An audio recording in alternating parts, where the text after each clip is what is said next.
चलिए स्टार्ट करते हैं kinetic theory of gases. Kinetic theory of gases का अगर हम शॉर्ट में रिवाइज करना चाहें तो मतलब कौन से पॉइंट है जो मतलब इम्पोर्टेंट है as per the mains examination, JEE mains examination के हिसाब से अगर हम बात करेंगे तो काइनेटिक थ्योरी ऑफ गैसेस में जो पहला टॉपिक होता है वो होता है काइनेटिक एनर्जी पोस्टुलेट्स। ठीक है, काइनेटिक एनर्जी पोस्टुलेट्स। ठीक है, फॉर आइडियल गैस। ठीक, आइडियल गैस के लिए क्या पोस्टुलेट होते हैं काइनेटिक एनर्जी के लिए? कभी कभी थ्योरेटिकल क्वेश्चन इनके ऊपर पूछ लेते हैं। ठीक, तो देखते हैं पहला पॉइंट क्या है। पहला पॉइंट है most of the space is empty. ठीक, ठीक है, most of the space is empty.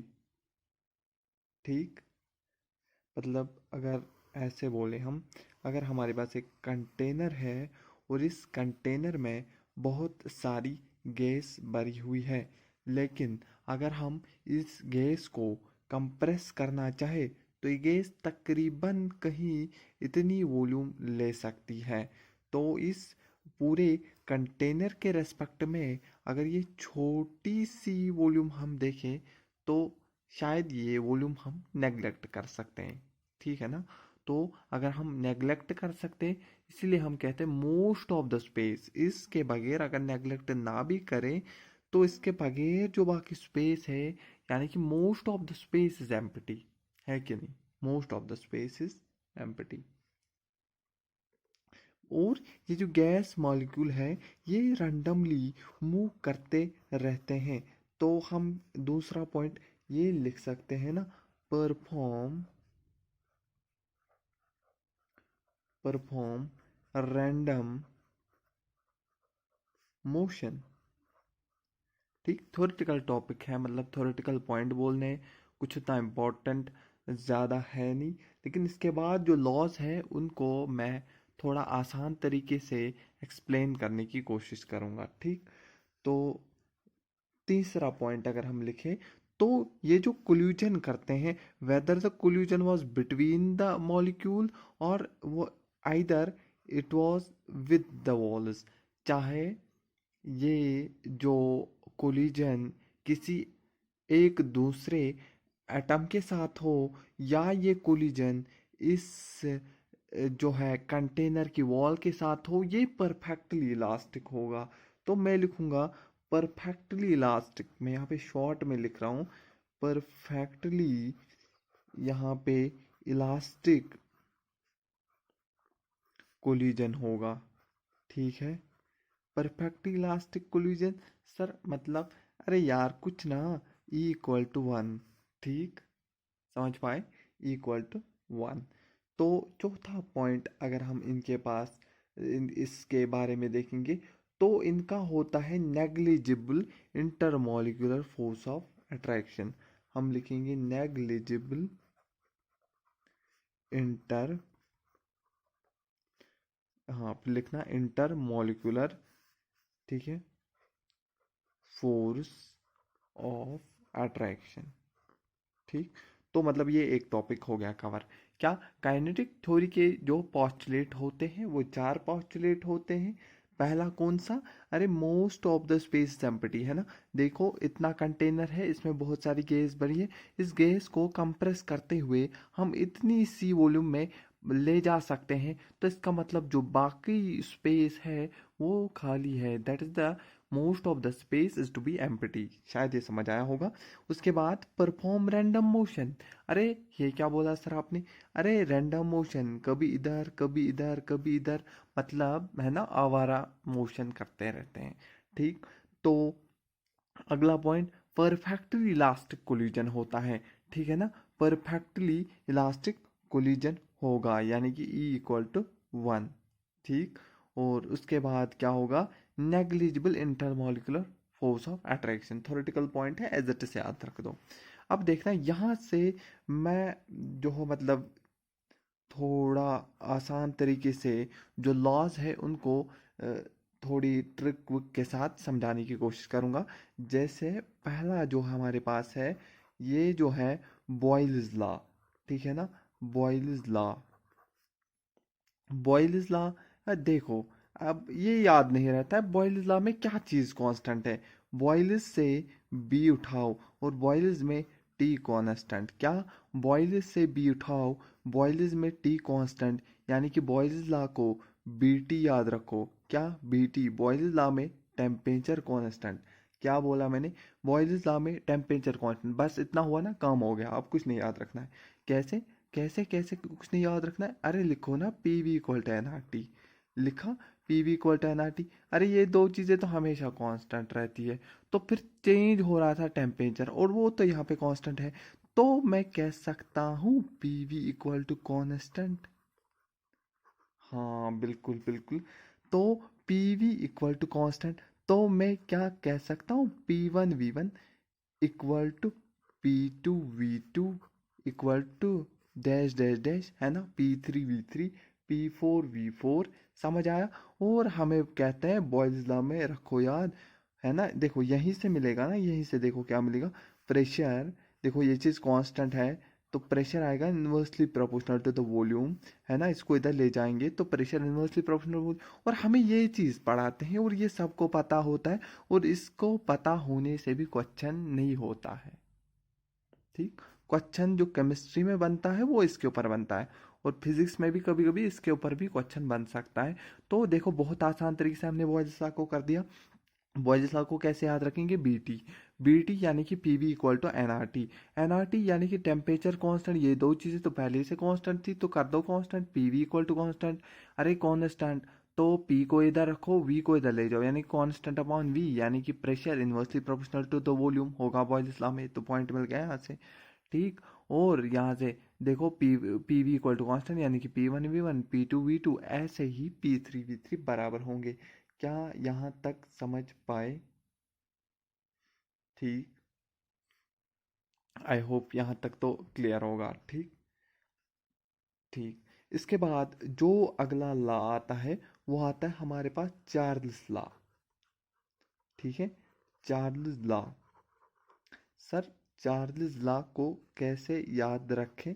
Charles law, सी उठा दो यहाँ से, प्रेशर कांस्टेंट होता है सी पी। अरे बॉयल्स लॉ में बी टी, बस फिर तुम्हें यार यार यहाँ से तो जा सकते हो ना, P V equal to N R T, फिर पी वी कांस्टेंट, मतलब है ना आसान। अब कुछ तो मत याद रखना, बस इतना याद रख दो, काम हो जाएगा आपका, है ना। यहाँ तक तो फिर पहुंच ही जाओगे आप। तो चार्ल्स लॉ में सीपी यानी कि प्रेशर कांस्टेंट। अरे फिर से वहीं से स्टार्ट करते हैं, पीवी इक्वल टू एनआरटी। तो यहाँ पे क्या करेंगे अब? अरे देखो, प्रेशर है ना कांस्टेंट, और ये दो चीज़ें तो हमेशा कांस्टेंट, यानी कि वॉल्यूम डायरेक्टली प्रोपोर्शनल है ना टेम्परेचर के। अरे हाँ, ये तो ठीक है। तो क्या हम कह सकते हैं जो V बाई टी होगा वो कांस्टेंट है? कांस्टेंट, ये कैसे? ये तो नहीं आया यहाँ से। अरे देखो यहीं से तो आया। देखो देखो, ये हमारे पास पी को देखो, अभी छोड़ो, यहाँ पे क्या है, पी वी, वी को लिखा। ठीक, यहाँ पे एन आर टी, टी को नहीं लिखेंगे। ठीक है, देखो पी को यहाँ से वी लिखा, लिखा V equal to N R. देखो ये जो यहाँ टी था, उस टी को इधर ले जाओ, और जो यहाँ पी था, इस पी को इधर ले जाओ। इसमें ये भी कांस्टेंट, ये भी कांस्टेंट, पी भी कांस्टेंट इसमें। तो ये जब सारी चीज़ें कांस्टेंट, तो ये कांस्टेंट, यानी कि वी बाई टी कांस्टेंट हुआ कि नहीं हुआ? हुआ ना कांस्टेंट। तो फिर हम ये नहीं कह सकते V one T one equal to V two T two equal to, है ना। यहाँ से लद्दाख तक लिखते जाओ, है ना, जितनी हिम्मत है लिख दो। हाँ तो लिख देना है, हाँ? अरे नहीं, दो लिख दो, है ना, फिर तो एग्जाम में कर ही दोगे। सही है, यहाँ तक आया समझ? ठीक ठीक। तो आई होप ये दो जो लॉ है काफ़ी अच्छे से क्लियर हो गया होगे। देखो तो कुछ भी चीज़ रटने की नहीं है। हाँ एक चीज़ मैं बोलूँगा, हाँ I will accept that, but हाँ ये तो रटना पड़ेगा बी टी, हाँ, और ये सी पे रटना पड़ेगा। चार्ल्स लॉ में प्रेशर कॉन्स्ट, ये रखो बी टी याद, यानी कि बॉयज लॉ में टेम्परेचर, इसमें सी पी यानी कि चार्ल्स लॉ में प्रेशर, बाकी हो जाएगा, है ना। ठीक ठीक। तो इसके बाद जो अगला ला आता है उसे हम कहते हैं गे ल्यूसेक्स लॉ। ठीक है, गे ल्यूसेक्स लॉ, ठीक है ना, सॉरी, है ना, स्पेलिंग में कंप्रोमाइज कर लेना। ठीक। अरे सर इसको कैसे याद रखेंगे? ठीक। देखो यार, इससे क्या उठाओगे जी, और इसमें क्या कांस्टेंट वी, तो याद रखो ना जी वी, गैलियस, क्या है इसका नाम, है ना, इसमें इसमें वी कांस्टेंट है, हाँ, समझ ही जाओगे तुम। अरे फिर से स्टार्ट करो, P V equal to N R T, ठीक है ना, P V equal to N R T. तो ठीक है, अरे ये दो तो पहले से कांस्टेंट होती है, तो फिर और क्या कांस्टेंट होगा? वी कांस्टेंट होगा। ये जो कांस्टेंट नहीं है इसे रहने दो, और ये जो कांस्टेंट नहीं है इसे इधर लाओ। अरे कांस्टेंट को एक साइड कर देते हैं। अरे ये फिर से है ना कांस्टेंट, ये सारी चीज़ अगर कांस्टेंट है तो हम कह सकते हैं ना पी बाई टी कांस्टेंट होगा। अरे कह सकते हैं, नहीं कह सकते, तो हम पी वन टी वन नहीं कह सकते बराबर पी टू टी टू। अरे कह सकते हैं ना, डैश डैश डैश करते जाओ, है ना। आई होप यहाँ तक तो आया होगा समझ। आई होप ऐसे थोड़ा आसान पड़ता है, ठीक है। ठीक। देखो, अगर हम यहाँ पे अब अगर हम लेंगे, जो इसके बाद हमारा और एक लॉ होता है वो होता है एवोगैड्रोस लॉ। ठीक, एवोगैड्रोस लॉ, ठीक है। तो इसको कैसे याद रखेंगे? क्या इसमें कोई ऐसा मतलब ट्रिक नहीं है कि याद रखें? अरे बायोलॉजी पढ़ी होगी ना कभी, एटीपी, कभी तो पढ़ी होगी बायोलॉजी, एटीपी तो सुना ही होगा। अरे किसी दोस्त से तो सुना ही होगा, मेडिकल वालों से, एटीपी। ठीक। अच्छा, तो एटीपी क्या होता है? एटीपी का मतलब, अरे पहला, बस पहला बोलता है कौन सा ला है, ये एवोगैड्रोस ला। बाकी जो भी लिखो वो चीज़ कांस्टेंट है, बाकी जो भी लिखो वो चीज़ कांस्टेंट है। और फिर अपनी वाली फॉर्मूला पे जाएंगे, है ना, P V equal to N R T. अच्छा, P V equal to N R T. अच्छा ये तो ठीक है, P V equal to N R T. अच्छा क्या है इसमें कांस्टेंट? टेम्परेचर। और क्या है इसमें कांस्टेंट? अच्छा इसमें टेम्परेचर भी कांस्टेंट, इसमें ये भी कांस्टेंट, आर तो पहले ही कांस्टेंट, लेकिन इस बार एन कांस्टेंट नहीं होगा, ठीक है ना। तीन चीज़ें कांस्टेंट हो सकती है मैक्सिमाइज, तो वो जो पहले ही तीन चीज़ें, अब तीन चीज़ें हो गई ना कांस्टेंट, देखो पी भी हो गया, टी भी हो गया, आर भी हो गया, तीन मैक्सिमम हो सकती है कांस्टेंट। तो मतलब बची दो चीज़ें, यानी कि V directly proportional to N. ठीक, ऐसे फिर तुम लिख सकते हो, अगर इसको इधर लाओगे v बाई एन आएगा, वो कांस्टेंट आएगा, वो v1 upon N one equal to v2 upon N two. ठीक है, ये मैं यहाँ पे फिजिक्स में इतने से काम चल जाएगा इन दो स्टेप से, और ये केमिस्ट्री में बहुत मदद देंगे, जो ये v1/t1 वैसे वहाँ पे हमने लिखा था इससे पहले p1/v1, और उससे पहले v1/t1 equal to v2/t2, chemistry में बहुत ज़्यादा काम देंगे, ठीक है। और फिजिक्स में तुम इतना कर दो, ठीक, फिजिक्स में भी काम देंगे, ठीक है।